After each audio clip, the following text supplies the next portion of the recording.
Let's make some mac and cheese, bitches. I love my mac and cheese recipe, okay? I actually call it the best dang mac and cheese, and I would appreciate it if you do not get in my comments and tell me what's wrong with it, because there ain't a damn thing wrong with it. All right, first thing we're gonna do is we're gonna get our cheese shredded up. I'm gonna start off with 1 pound of sharp cheddar, 8 ounces of smoked Gouda, and 6 ounces of Gruyere. All right, now go through and as best you can, toss all this cheese together to combine it well. Now we're at the stage, we're gonna make our sauce. You're gonna start off with 1 stick of butter. Now we're not gonna be making a roux for this mac and cheese, and I'm definitely not gonna be adding eggs. If you wanna add eggs to yours, that's your business. Instead of a roux, I'm gonna be using the American cheese slices, and you cannot taste this. You can't taste the American cheese in it. This is just going to help keep your sauce together and make it super creamy. Once your butter's melted, you're gonna add in 2 to 3 cups of milk. I'm doing 3.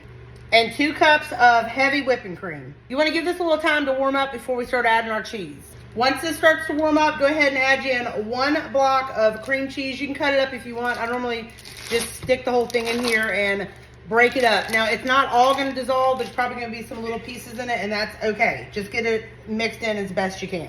While the cream cheese is melting down, we're gonna go ahead and add in the 4 or 5 slices of American cheese. Now that the American and the cream cheese is incorporated, I just use a whisk, okay? That helps a lot.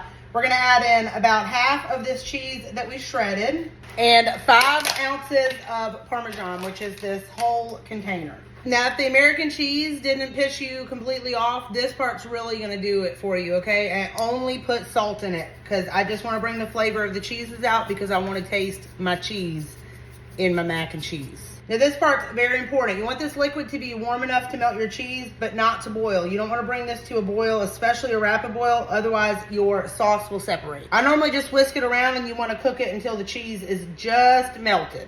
Right here I have 1.5 pounds of cooked macaroni. I cooked this according to the box's directions. And now we're gonna take the cheese sauce and very carefully pour it over these noodles.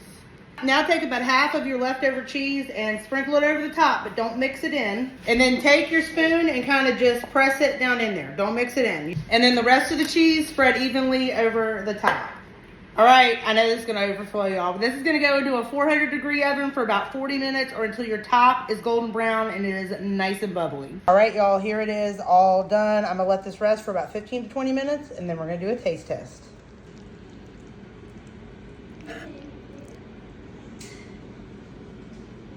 All right, let's go. Oh my god, it's so good. All right, y'all. Thanks for coming out to the cooking show. Bye.